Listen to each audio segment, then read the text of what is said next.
Oh, about 2 seconds in. All right. Hey, everybody. Good to see you. See, there we are right here. That's it. Oh, look at that. You guys are right here. Guess what? You're driving. That's right. I figured I'd get this at my perspective so you could see what I see. I don't know how wide this lens is, but we'll figure it out. Anyway, I'll see you guys in just a second.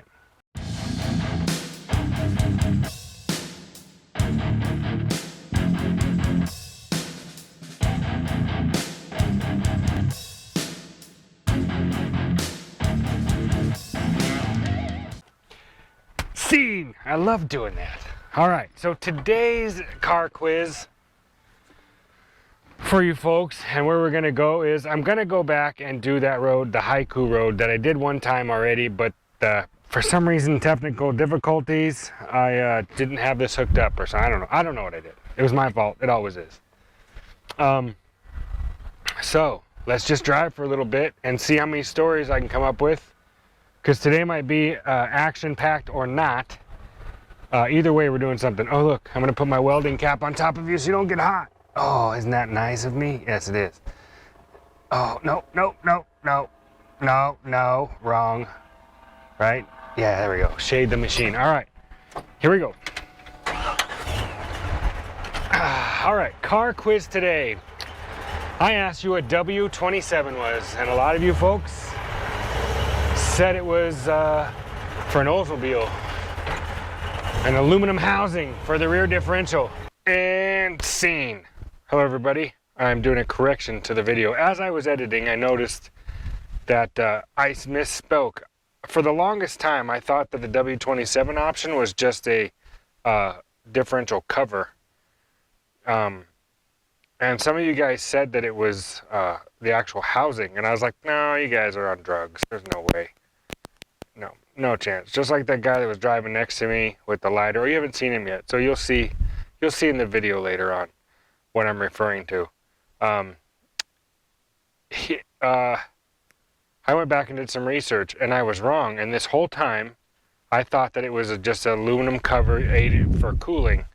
And what I found out is it actually was a housing that they sealed factory tubes to. I'm not sure how they actually made it happen. I think they must have had plugs or pins or something on the housing, and the tubing must have held, because the whole center section, kind of like you can get a 9-inch center section aluminum, this whole entire center section housing, cover and everything is aluminum for the Olds W27 option. Wow, those things are money. Those things are expensive. I think I was looking or researching them up, and they are like 9 grand or 10 grand for one, if you can find a whole setup. Anyway, and back to our show, and scene. W27 option, because Oldsmobiles are meant to be driven. Bam, so are Pontiacs and Buicks and everything else. Basically, every hot rod is meant to be driven. This guy's gonna cross the street. Yeah, just, all right, have a good time. See you later. Aloha. Yep, it's really cool. Look at those headlights on that Jeep. You guys seeing that? Yeah, that thing's weird. Oh, almost pulled out in traffic. How come you didn't warn me? We'll go this way. We'll go behind that Jeep. Here's the gas station up to our right. That's what that 65 was. So, what do I want to know about from you guys today? What year, for your car quiz question, what year did most manufacturers change from 6-volt to 12-volt electrical systems in cars? That's it. That's it. That's all I want to know. What year was that? What year? You don't have to tell me whether it was positive ground or negative ground, but I just want to know, when did it go from 6-volt, 2.1 cell batteries to, or 2.1 cell cells in a battery to 6 cells batteries? When did they become 12-volt? Yeah, that's it. So that is the end of it. I had a weird, story time. Well, my brother-in-law had an actual 442 with the W27 option. It was a 70 4-speed car. I think his buddy had it in high school and he got it. It was a hot rod. And I didn't buy that car from him because for some reason I just didn't think about it until it was too late and the car was gone. I only saw pictures of it, and from what Steve told me, which, you know, he's a gearhead, he knows his stuff. It was pretty hot. It was a pretty rare car. I guess it was like a street racer back in the 70s and 80s, you know, like back when street racing was legal, which it's never been legal.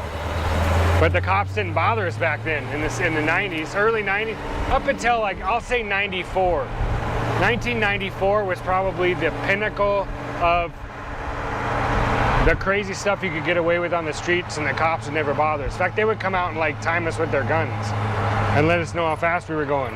Yeah, we had some cool officers. You know, we were out in the middle of nowhere. What are we gonna do? Wreck into a warehouse district and wreck out in the middle of nowhere? Yeah, no. I mean, it happened. Wrecks happen all the time, but I'm not condoning street racing because now they'll impound your car. And it's illegal to break the speed limit, kids, or excessive acceleration.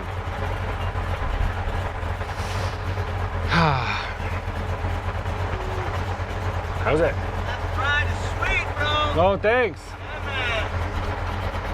man. It'll get a ticket. You're a classic, bro. Oh, yeah, it is. Runs good. All right. See ya. That guy's got his lighter in his hand for a reason. Bonus points if you know why. And his windows are down. No, my windows are down, but not for the same reason. Knock it off. All right, so anyway, the story time I was going to tell you guys about was the time, well, I was working on a 68 fastback Mustang, just like the one that was in Bullet, only it was blue. And there's a buddy of mine in Idaho. It had a hot stroker small block in it. I want to say like 408. I think it was a stroke 351 if I remember right. And we were put in a hole. He tried scabbing together and fix the engine harness himself. And you know, that happens a lot. A lot of guys will do that and it ends up being like just a bird's nest. And so what we did was, hold on a second, I want to make sure this thing's actually filming. I don't know how I'm going to tell that. I'll just go on faith that this thing is actually functioning. If not, we'll go back and redo this drive again. Anyway, hope you guys can see it. That's Haleakala over there. And I live like up the highway, but we're going to go out here to Paia and go down through the roads. Anyway, back to the story. So, doing this 68 Mustang, putting in a new harness. He bought a complete complete car harness, bumper to bumper, from I think Bob Drake Ford or Mustang Roundup, or I forget the name of the place. But he bought an actual factory replacement harness, all wrapped, everything just laid out exactly where it was. Super easy to put in. But during that, he and I were buddies, and this guy's an athlete, and I played football. Not just high school, but I played out of high school, and I played semi-pro, and I played a bunch of like city league stuff. And we had like we actually had a league. I don't know if you call it a league, but it was basically shirts against skins, and it was full contact, but it was supposed to be flag. And we played we played in indoor soccer fields, so it was like Ironman football, like arena, but it was supposed to be flag or two-hand touch, and we definitely two-hand touched it all right. And I played with guys that were, you know, some guys that were playing college ball. We were older. Some of the guys were pros that were just hanging out. Some guys had played pro, and some guys, you know, I played with some semi-pro guys and some arena football team guys. So we were having a good time, but it was a big mix of talented individuals. And at this time, before this time, I was working out all the time, and I was powerlifting, and I was just really getting after it. And I was in pretty good shape. I think I was about, well, see, at my heaviest, I was almost 330.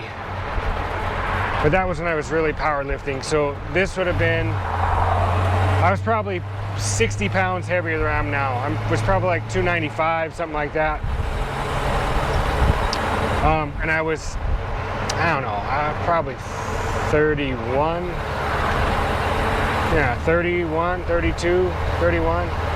I quit playing when I was 36. I had my right knee. I had surgery on my right knee. One of my knees I had surgery on, and I played a little bit after that, but anyway, that doesn't matter. Anyway, I was talking to my buddy, and this guy, so he played hockey, working on his Mustang. We're talking back and forth and sharing stories about experiences we had, and he played hockey. And I'm not saying just like, you know, any kind of hockey. Over there where we were in Idaho, there was like not a city league, but it was, I guess, like fire and police departments. They had a league of their own, but they played with a league of their own. There's no crying in baseball. Bonus points if you know what movie that's from. I just told you. But they were, I think they played, from what he was explaining to me, they played with like the same league and level as the farm teams for like the NHL. So like if the Mighty Ducks had, or whatever, or the Kings or whoever had like a lower, whatever their farm team is, that's like about the level. I think those guys all played around. I don't know if the guy he was telling me about was actually, I think that's the league they were talking about. I don't know anything about hockey, obviously. But my friend, so he was a fireman. There's also a challenge, a fireman, like a competition, a national competition, where they like, you know, like in football, you got punt, pass, kick, or whatever, or some sort of whatever competition. There's nationals for that, or like, was it CrossFit has their like national champions and stuff like that, and then they do like this thing. Well, they do the same thing for the firemen, for full-on athletes, and he won it 2 years in a row. And it's basically, I think you take like a bundle of hose, you run up some, like a burning building or whatever, and you gotta crawl through all this stuff, and an obstacle course, and you carry like a dead body, or like not dead body, it's a mannequin that's like, I don't know, 150 pounds, I forget what it was, but this guy was in tremendous shape, is what I'm saying. And he played hockey, and he was a really good hockey player, and we were discussing the difference between amateur and professional. And we both had some kind of defining moments of when we realized the difference between the amateur and professional. And it was like humbling to the level they were at on their very, very worst day. Does that make sense? I don't know if that makes sense. There's some genetic difference between a pro and a amateur. I was a really good amateur ball player. I didn't know I was really good. I was an amateur ball player. How's that? Well, my buddy, the guy that won the competition twice, this is how to put it in perspective. He won it twice. In his arena and stuff, he was the top. He was the best in basically the United States in this thing. Like, he was an athlete, and he's playing hockey. And he's telling me a similar story. He says he's on the court, he's out whacking the ball, he's got this thing, he's sliding this puck, he's on a full-on charge. He's ahead of the pack, he's heading straight down the ice, right for the goal. I mean, he said, I'm in the best shape of my life. I just run this competition. I'm like having the best game of my life, and I'm flying. I have the puck, and I'm gonna drill this goalie. I'm just gonna knock him over with this shot. I'm gonna hit him right in the head. So he's like flying with this puck. He says out of the corner of his eye, his peripherals, on this side, because he's cruising down this way, on this side, around the corner, this guy comes skating by him, backwards, skating by this guy. And remember, my friend is at full speed ahead, as fast as he can skate down the ice with this puck. And this guy is, I mean, he's no slouch. This guy comes by him in reverse, basically skating backwards. You've seen him in the ice rinks, people skating backwards, goes by, goes, hey man, thanks a lot, takes the puck from him, all while they're going down at full speed, and then takes off down like it's nothing and goes down the other end and plays everybody else. Yeah.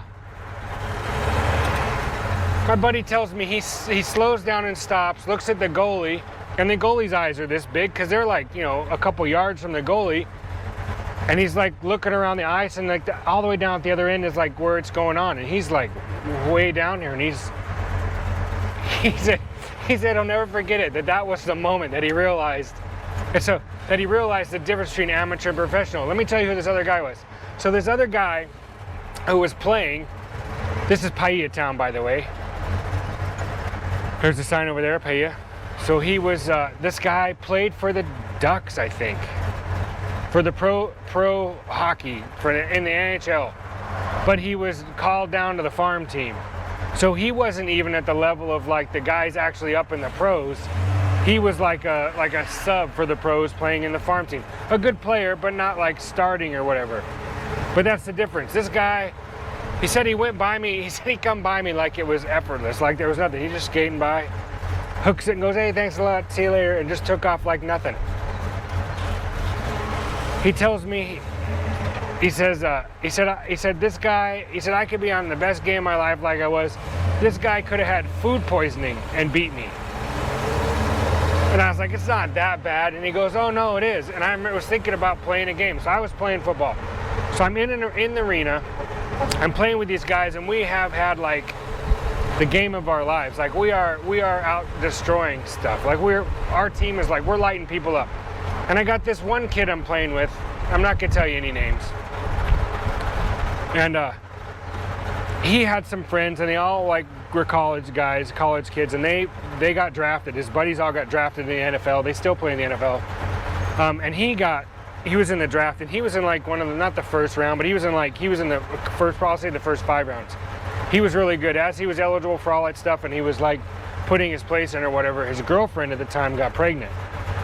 So he decided to drop out, pull out of the draft, didn't want to go, didn't want to sign with anybody, and decided to marry his wife, marry her, and then be a father. And so that's what he did. But he still would come out and play with us. And this guy was, I think he'd make Marcus Allen look slow. He was incredible. I don't know what he was eating for breakfast, but let me tell you about a play we had. So at the time, you play Iron Man, so it's offense, defense, and we had just got done doing a defensive set. The other team scored, we're out.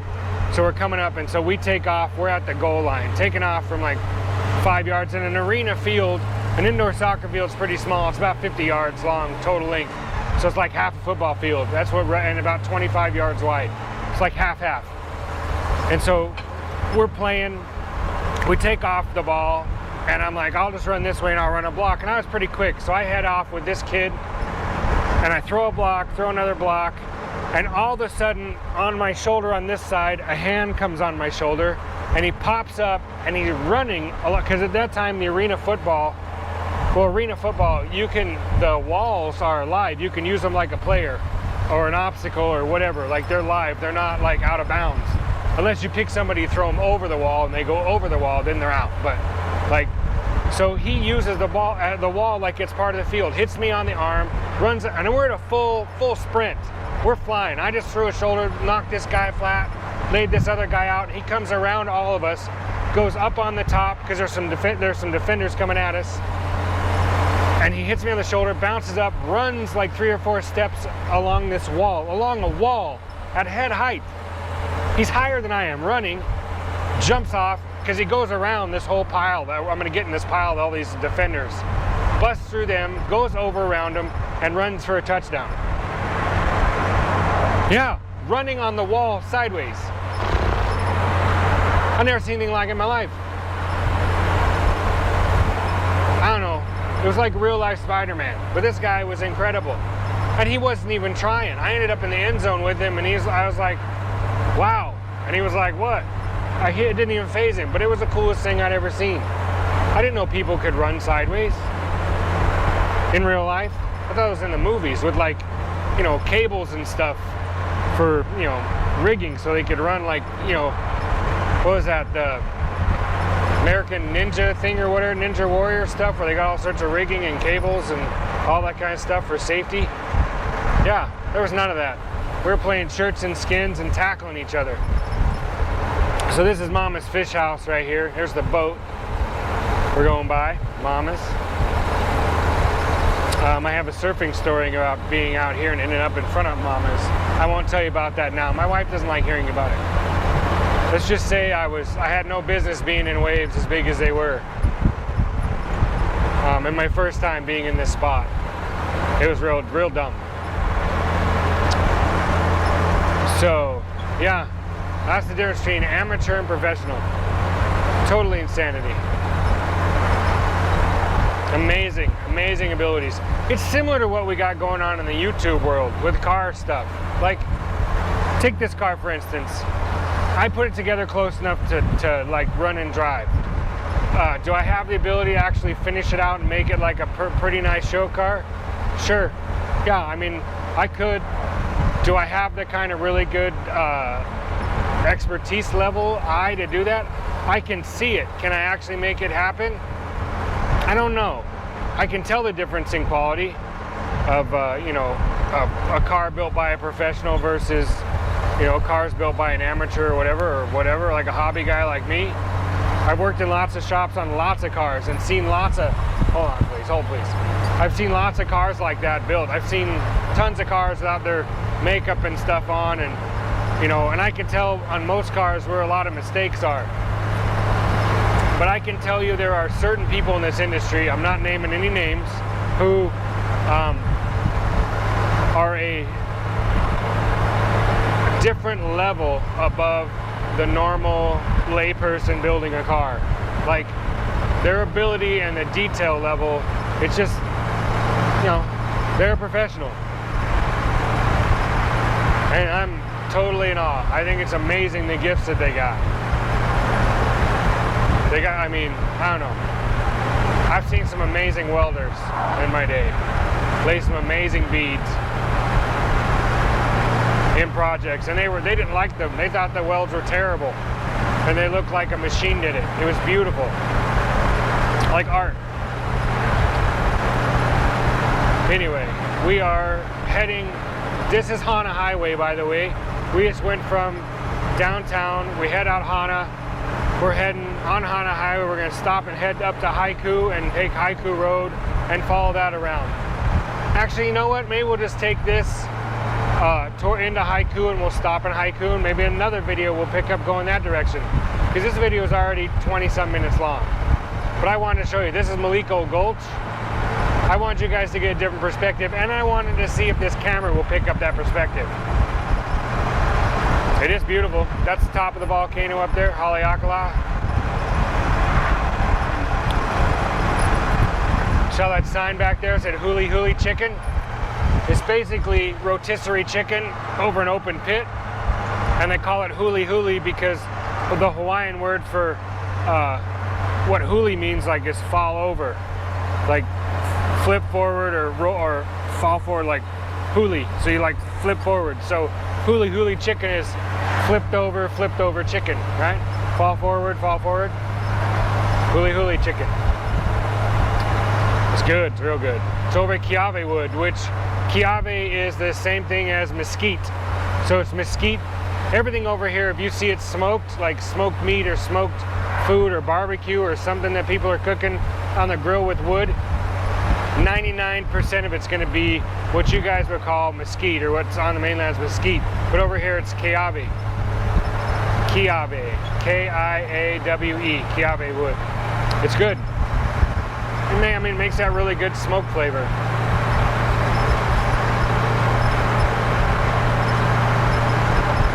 Here we go, entering Haiku. This is Haiku town right here. We're gonna head up to the cannery where we'll probably start another video. Somebody's surfboard and bag blew off the truck and sitting there on the side of the road. That's too bad. I actually had that happen. This is Haiku Road, this start of it. Oh, right.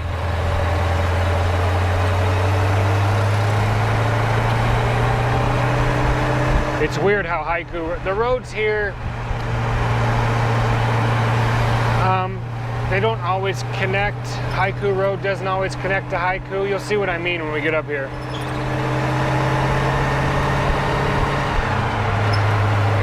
They change weirdly. Like, Hawaiians did it how they wanted to do it. It's not, well, they did not exactly how they wanted to do it, but the terrain kind of made them do stuff the way they had to do it. They couldn't like lay out like a city grid block up here in these areas. And there's lots of roads that are just one lane, or they neck down for a bridge that's one lane, and you stop and you yield on both sides, first in, first out kind of stuff. And it's, you know, it's just interesting. You just get used to it. One of the main rules is if you come over here in as a tourist, you need to know if you're on one of these local roads or like heading to Hana or something, you're not on the main highway. If you're down there on Haleakala Highway or Hana Highway and you're heading and you get out to where it starts getting real windy and it's slow and you're driving real slow and you see a local vehicle behind you like coming up on you, just go over like you would an emergency vehicle. Because, you know, as a tourist, you're here on vacation cruising around, which is absolutely wonderful. Please come over and do that because we want to share it with you. Everybody wants to share it with you. But don't impede the people who are trying to get home after work or to work or home to their kids, or maybe they got to use the bathroom. You never know. But on some of these hot roads, there's only one way in and out. And if you're like meandering and going really slow and holding up traffic, if you want to stop and look at something, just pull off the side of the road and look. Or if a local vehicle comes up, we have a thing called let the local pass. You just pull over, and we do it too. I'll do it. If a guy comes up on me right now, I'll go over and slow down and let him blow by me. And he'll like throw a shaka, hey man, hey cool, and he'll take off right around me. Because I don't know what kind of hurry he's in. But please be respectful to the people living here because, you know, they got to go to work, they got to do this, they got to do that. But while you're here, definitely enjoy it. Because it is beautiful.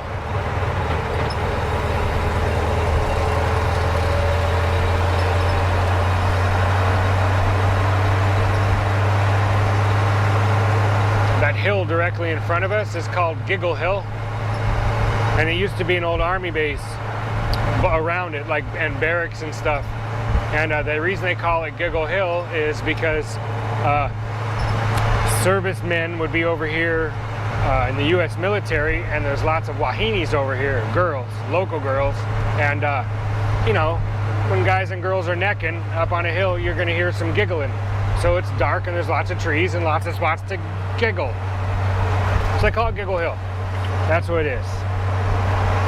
Oh look, we're gonna go to the grocery store. This is actually Haiku Road right here. So here's where it starts. What we're on it now is not. But what we're turning onto right now, magically, is Haiku Road again.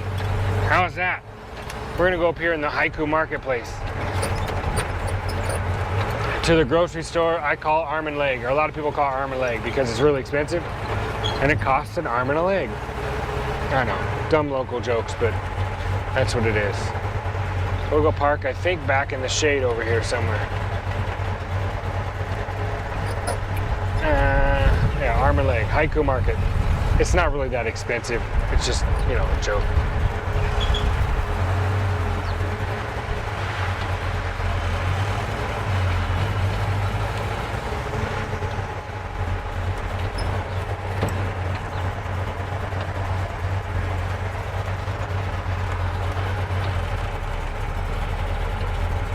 If I had some shade to park in, it's hot.